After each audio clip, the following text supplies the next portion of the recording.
Graças e paz, família IBJO, quem fala é o seminarista Johnny, e hoje vamos dar continuidade ao nossa série de estudos voltados para o mês da família. Amém? A primeira coisa que eu queria dizer é que Deus continue abençoando a sua família, Deus continue abençoando o seu lar. Cada vez mais a palavra do Senhor habite ricamente dentro do seu coração e de todos os seus familiares. Amém? Meus amados, todo esse mês de maio nós estamos com algumas atividades voltadas para o mês da família. Nós temos aí para essa semana, primeiro para esse dia, a leitura do livro de Provérbios, capítulo 7. E para essa semana, ao sábado, nós vamos estar aí fazendo uma dinâmica bem bacana, que está voltada a personagens bíblicos, onde você, junto com a sua família, vai estar aí se caracterizando de um personagem, ou de uma família, ou de vários personagens da Bíblia, onde você vai estar retratando no seu figurino, nos seus trajes, certo? Aquele personagem, e depois você vai estar trazendo uma breve reflexão ou uma breve explicação de qual foi o motivo, o que lhe motivou, o que lhe levou para abordar aquele personagem. Amém? O nosso mês da família tem como título Família Vivendo o Reino de Deus. Se encontra lá em Josué, capítulo 1, e versículo 8. No estudo de hoje, nós vamos abordar um tema bem interessante, que é o seguinte: cuide para não me esquecer. Pessoal, isso não é uma declaração de amor. Isso é Deus falando ao seu povo, lá no capítulo 6 de Deuteronômio, certo?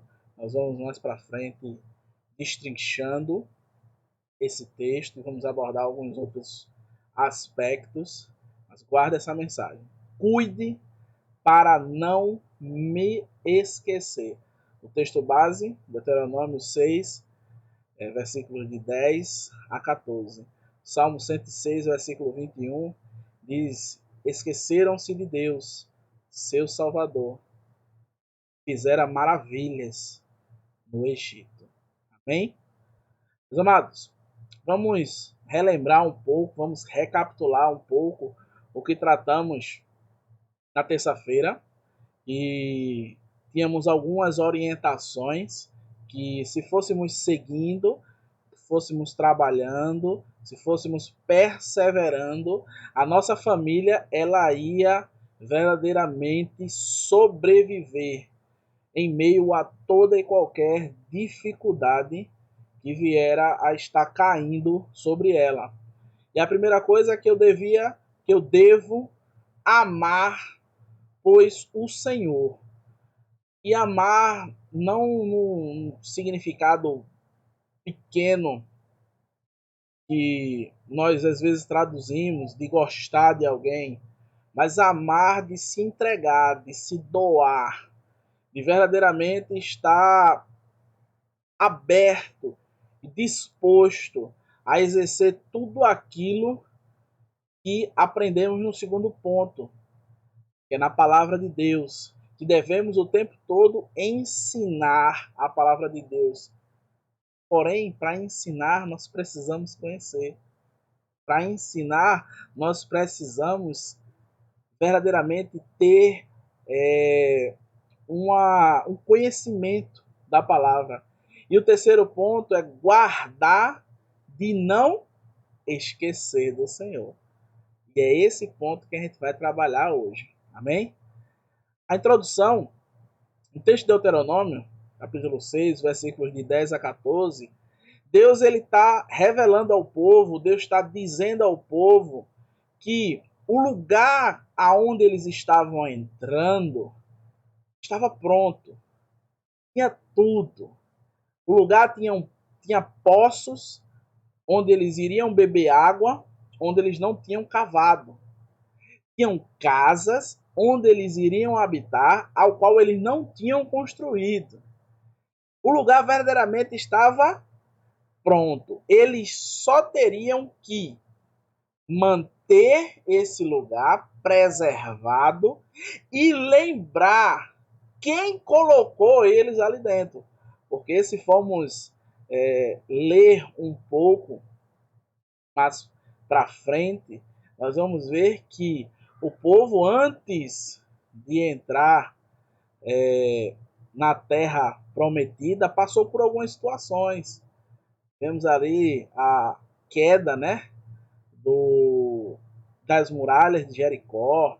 Nós temos várias situações ao qual Deus foi quem guiou o povo. Pois é aí que vamos entrar no estudo de hoje.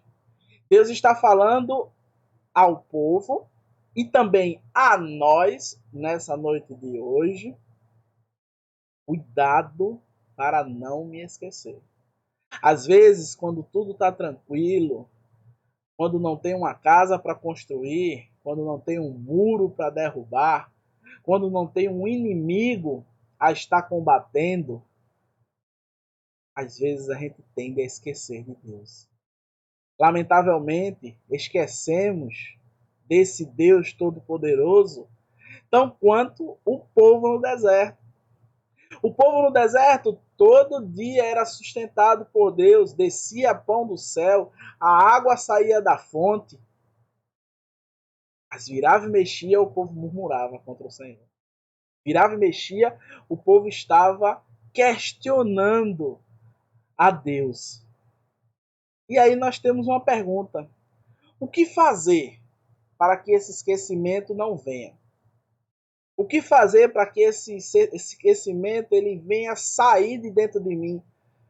Eu não venha me esquecer de todos os benefícios que Deus fez na minha vida, em detrimento a alguma situação que eu esteja passando. E aí, eu pergunto a você, o que fazemos quando não queremos esquecer de algo? Aí alguém já vai estar aí dizendo, eu anoto, eu tomo nota, o que eu não quero esquecer, eu faço um bilhetinho e deixo ali guardado. Verdade. Porém, isso não vai fazer com que você não esqueça. Isso vai fazer com que você lembre que anotou em algum lugar a informação que você quer. Mas a informação você não vai saber. Às vezes a gente esquece a senha do banco, não é verdade? Mas a gente tem ela anotado em algum lugar. Então nós lembramos que temos anotado, mas não lembramos o que é. Então, se de fato não queremos esquecer de algo, devemos estar constantemente pensando nesse algo. Por exemplo, eu tenho certeza que você não esquece a conta que tem que pagar, a fatura do cartão, o aluguel que está próximo do vencimento. Por quê? Porque você está constantemente pensando em como pagá-lo. Da mesma forma, para nós não nos esquecermos de Deus, devemos estar pensando, estudando, meditando, lendo, falando a respeito da sua palavra e das obras que ele tem feito. É isso que deve habitar ricamente dentro de cada um de nós, para que nós não venhamos a esquecer de Deus. Lá em Oséias diz que o povo padece, perece, passa dificuldade, porque lhe faltou conhecimento das Escrituras. É o que nos falta hoje. Nos falta nós abrirmos o nosso coração e verdadeiramente nos enchermos ou preenchermos da palavra de Deus. Vimos que para eu não esquecer do Senhor, para que você não esqueça do Senhor, para que nós não venhamos a esquecer do Senhor, é preciso estar estudando a sua palavra. Nesse momento eu queria trabalhar com vocês 3 perguntas. E se estivermos estudando essas perguntas, se estivermos trabalhando essas perguntas, provavelmente fará com que nós não nos esqueçamos do nosso Deus. Primeira pergunta: o que é a Bíblia? O que é a Bíblia para você? O que significa a Bíblia na sua vida? Será que nós temos propriedades para responder isso? Será que se alguém perguntar a você hoje o que é a Bíblia para você, simplesmente você vai dizer é a palavra de Deus? Será? Porque para nós não esquecermos do Senhor, nós temos que estar estudando a palavra dele, meditando a palavra dele. E quando nós estudamos, meditamos essa palavra, nós estamos preparados para fornecer para as pessoas a verdade que está contida nas Escrituras. Nós temos que estar preparados a responder qualquer situação que diz respeito à minha fé e à sua fé. E a Bíblia?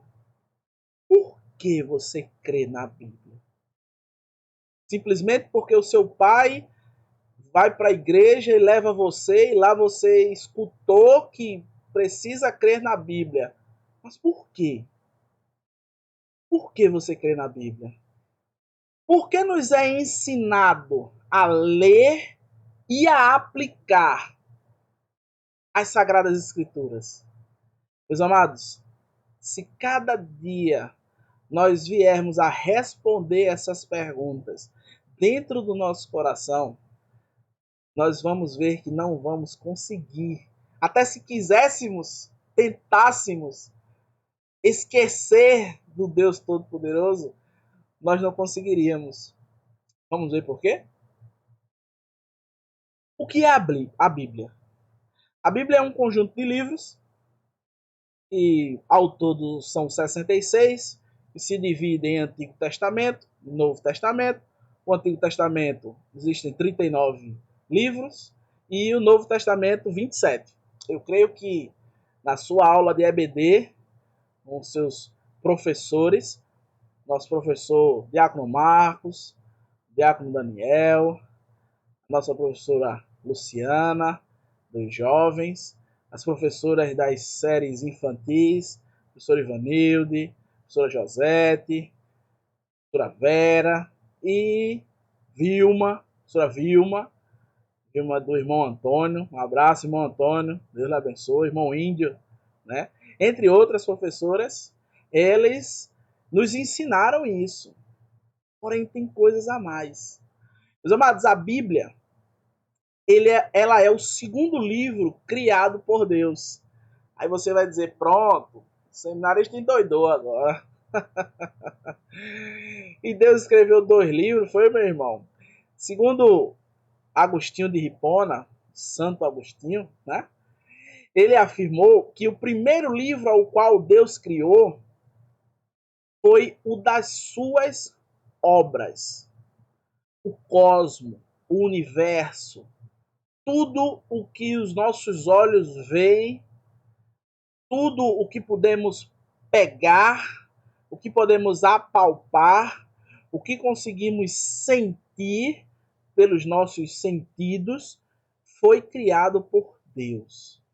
Salmo 19, versículo 1 diz que os céus declaram a glória de Deus e o firmamento anunciam as obras das suas mãos. O primeiro livro que Deus criou foi as obras dele. Há uns 2 dias atrás, no nosso grupo do WhatsApp, os irmãos estavam postando as maravilhas que vemos quando olhamos para o céu. Registrando em fotos, os irmãos viram imagens extraordinárias. Nuvens tomando forma, um céu lindo. Quem criou isso? Foi Deus, meu irmão. O livro das obras de Deus está aí para cada um de nós vermos. É por isso que, se entendermos o que é a Bíblia, nós não vamos esquecer de Deus. Porque a todo momento que olharmos para o universo, a todo momento que estivermos vislumbrando alguma coisa, eu vou estar vendo Deus. Eu ando vendo Deus. Eu ando vendo milagres acontecendo. Algumas pessoas afirmam que milagres não acontecem mais. Claro que acontece. Para mim, é um milagre. Algo que pesa mais de não sei quantas toneladas sobrevoar os céus. Esse algo chama-se avião. Para mim é um milagre eu ter dois corpos, ou melhor, um corpo semi-morto e ao lado um órgão, ao qual eu retiro esse órgão batendo, funcionando, chamado coração, e pego, coloco dentro daquele corpo quase sem vida e é costurado todas aquelas veias, artérias, vasos, camadas de pele em cima de pele, recolocado os ossos no lugar, e eu ligo a chave e esse camarada vive de novo. Isso é um milagre, meu irmão. Isso é a obra de Deus. Isso é a Bíblia. O segundo livro ao qual Deus escreveu nos é mostrado de forma didática. E é esse livro ao qual temos nas nossas mãos, esse livro da capa preta, né? Essa coisa linda e maravilhosa que nós temos o prazer de tê-lo nas nossas mãos. Portanto, o sentido da Bíblia é, de forma didática, Deus mostrar que tudo que existe, que tudo que existiu e o que vier ainda a existir foi criação dele. A Bíblia, meu irmão, é o poder de Deus para a salvação do homem. Pois nela, nesse livro aqui, segundo livro criado por Deus, é o livro das suas palavras. Aqui está contido as boas novas de Cristo. É nela que lemos como Deus prova do seu amor para conosco, em que Cristo morreu por nós, sendo ainda pecadores. Romanos 5, versículo 8. Isso é a Bíblia, meu irmão. Se estudarmos isso todos os dias e lermos isso, nós não esqueceremos do Deus Todo-Poderoso. Porém, por que você crê na Bíblia? Por quê? Qual o motivo? Qual a razão de você crer na Bíblia? Nós temos, geralmente, quando abordamos esses aspectos, três aspectos. O aspecto histórico, o textual e o religioso. Eu vou abordar aqui com os irmãos o textual e o religioso. Amém? Falando sobre o textual, o porquê eu acredito, eu creio na Bíblia. Eu creio que tudo ali é fiel. A crítica textual, ela é um estudo de escritos, de manuscritos antigos, com o fim de autenticar a veracidade deles, a fidelidade deles. E aí, nesta tabela, eu mostro aos irmãos quais são as variáveis dessa avaliação.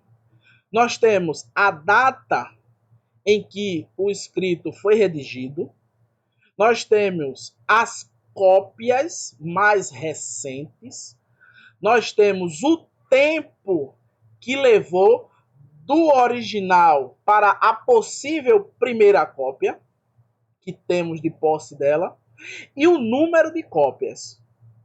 E aqui nessa tabela nós vemos aí vários autores e vários livros.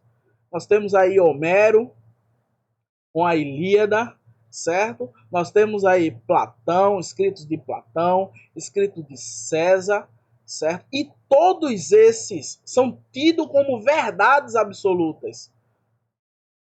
O autor da Ilíada, Homero, onde se passa mais ou menos aquele filme Troia, né? E vemos ali aquela produção cinematográfica muito bacana, ele é tido como uma verdade. A data em que ele foi escrito está em torno de 800 anos antes de Cristo. A cópia mais recente dessa data tem 400 anos após. E o número dessas cópias existentes são 643 cópias. Aí eu quero vir aqui para essa coisa extraordinária chamado Novo Testamento.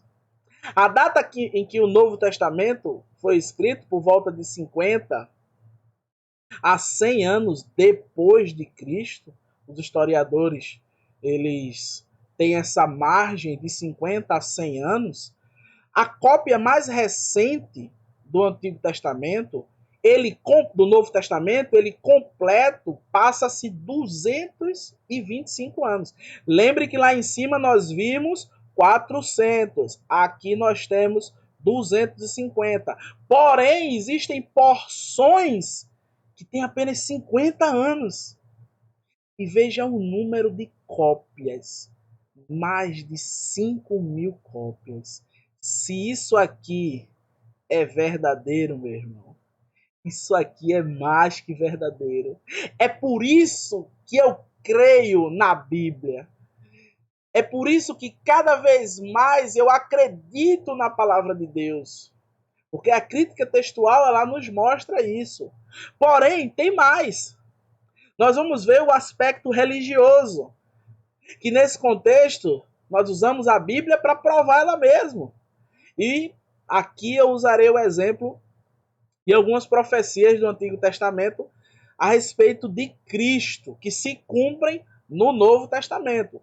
Meus amados, eu não conseguiria colocar aqui todas as profecias, porque elas giram em torno de mais de 200, fora as suas ramificações. Mas eu queria colocar aqui uma lista de mais ou menos 6 profecias que diz respeito ao nascimento e à infância de Cristo. Lá em Miqueias, capítulo 5, versículo 2, ela lá afirma que o Messias, o Cristo, nasceria em Belém. Em Jeremias, que os descendentes seriam da casa de Davi. Em Daniel, mostra o tempo determinado. Em Isaías, diz que seria do útero de uma virgem. Também em Isaías, lá é relatado que receberia a visita dos magos. Em Zacarias, nós vemos que a sua aparência seria humilde, mas teria um propósito de nos salvar. Meus irmãos, prestem atenção. Se no ano passado alguém conseguisse dizer que nessa noite o seminarista ia estar aqui na frente do computador fazendo um vídeo para os irmãos, a probabilidade dessa pessoa acertar era grande ou pequena? Vamos botar aí que ele tinha uma probabilidade de 50%. Só que além dele dizer que eu estaria aqui, ele iria dizer: o seminarista vai estar com uma camisa cinza com vinho. E ele vai estar com a barba feita. Muito obrigado. Que ele vai estar fazendo isso de noite. Que ele vai ter feito isso e aquilo outro. Qual a probabilidade de se acertar isso, meu irmão? É muito pouca. Imagine mais de 200 evidências bíblicas que foram relatadas por volta entre 700 a 400 anos antes disso acontecer. Meus amados, é por isso que nós cremos na Bíblia. Nós não cremos na Bíblia por simples falácia. Nós cremos na Bíblia porque ela nos mostra que é fiel e verdadeira. Se todos os momentos nós lembrarmos disso, nós lembrarmos da autenticidade da Bíblia, nós lembrarmos de tudo o que ela falou antes de acontecer, nós jamais vamos esquecer do Deus Todo-Poderoso. Nós jamais vamos esquecer do autor e consumador da nossa fé. Nós jamais vamos esquecer de tudo aquilo que Cristo fez por nós. Mas para isso, nós precisamos conhecer. Para isso, nós precisamos ler, meditar, estudar. Para finalizarmos, por que é ensinado a você e a mim não só ler, mas aplicar? Por que eu preciso fazer isso que eu estou lendo? Será que apenas eu ler não é interessante para mim? Não é suficiente para mim? E aí eu lhe faço uma pergunta. Você tomaria um remédio que não fez efeito em ninguém? E aí? Esse remédio que eu vou lhe mostrar, que eu vou lhe dar, não fez efeito em ninguém. Você tomaria?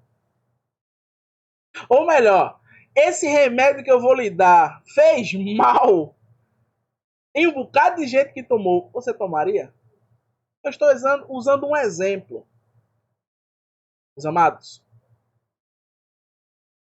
a palavra de Deus, ela tem que primeiro mudar a minha vida.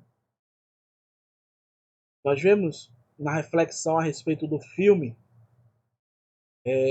o filme de Mais Que Vencedores, nós vemos que quando a palavra de Deus entrou no coração daquela garota, a vida que ela mudou foi a dela. Ela fazia pequenos furtos. Ela deixou de fazer pequenos furtos. Ela vivia de uma forma tenebrosa, roubando, mentindo. Ela mudou de vida. Ela passou a exercer o que Tiago, capítulo 2, versículo 16, diz, que a fé sem obras, ela é morta. Então, além de estudarmos para não esquecermos do nosso Senhor Deus, nós temos que praticar aquilo que estudamos. Nós temos que pôr em prática tudo aquilo que lemos. Se eu sei o que é a Bíblia, eu vou praticar tudo aquilo que está contido nela. Por quê? Porque eu creio que ela é fiel e verdadeira. Por quê? Porque a crítica textual nos revela isso. Porque a história nos revela isso. Porque a própria palavra nos revela isso. Porque a autoridade contida naquela palavra faz com que vidas sejam transformadas. É por isso, meu irmão, que eu tenho que ler, estudar e aplicar. Só assim, meu irmão, eu não vou esquecer do Deus Todo-Poderoso. Glória a Deus. Só assim eu não vou esquecer em quem eu creio.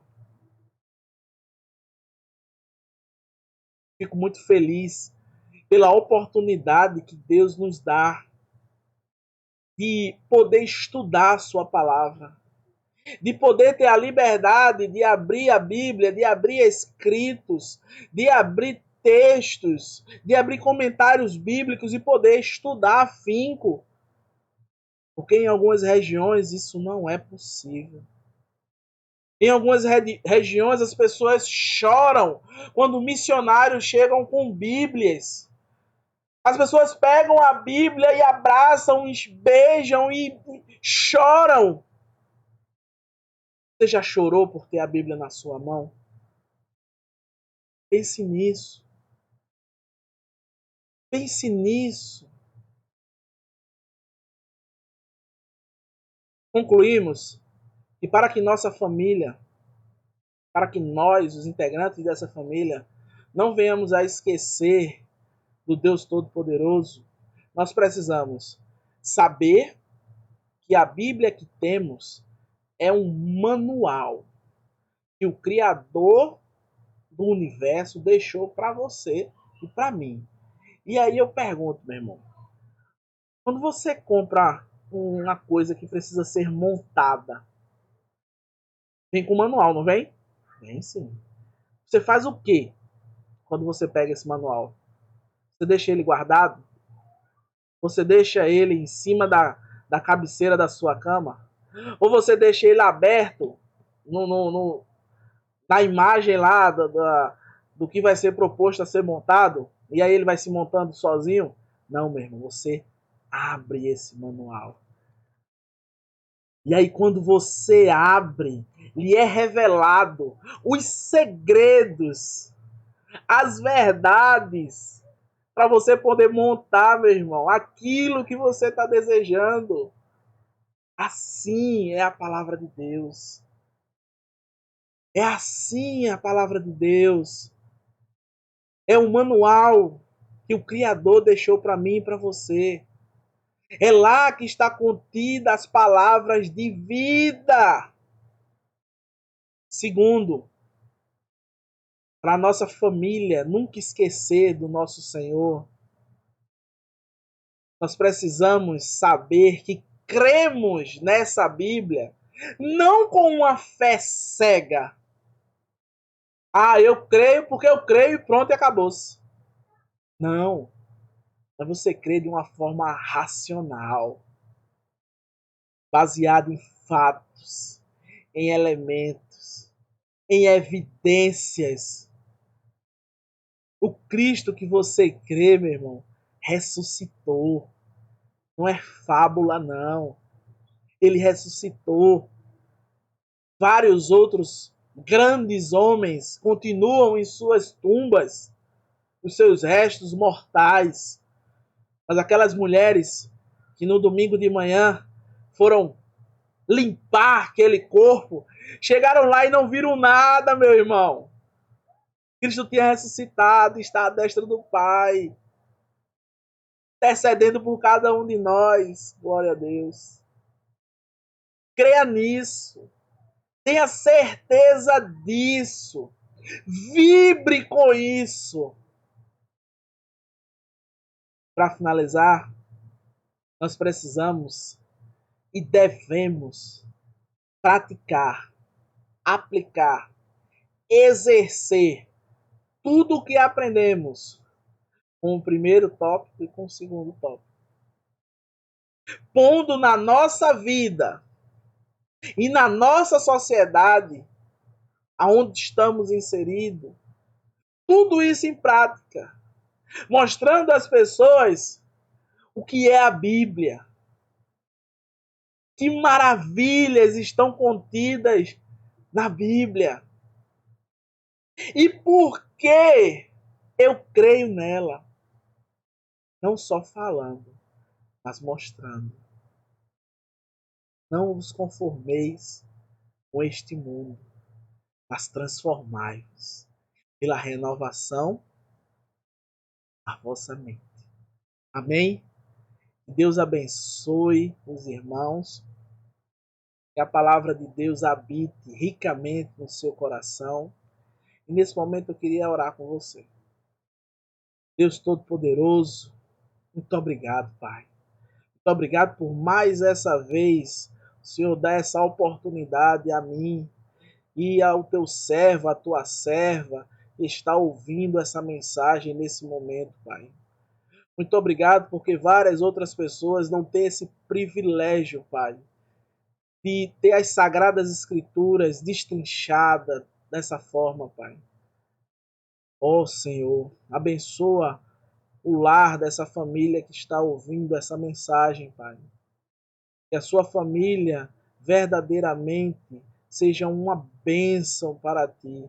Que essa pessoa, Pai, possa dizer: eu e minha casa servimos ao Deus Todo-Poderoso, Pai. E que a tua palavra habite, Pai, nos nossos corações e faça um renovo. Que nunca venhamos a esquecer de nenhum só dos teus benefícios. Que a nossa alma todos os dias se alegre em ti. Ó Pai, tem misericórdia daqueles que estão enfermos, Pai. Tem misericórdia daqueles que estão enlutados. Aquelas famílias ao qual perderam entes queridos, Senhor. Que o teu refrigério seja derramado nas suas vidas, Pai.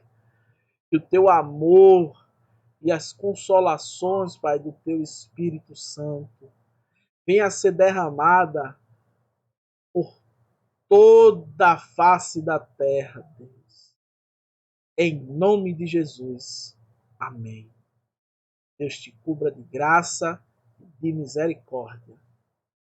Amém.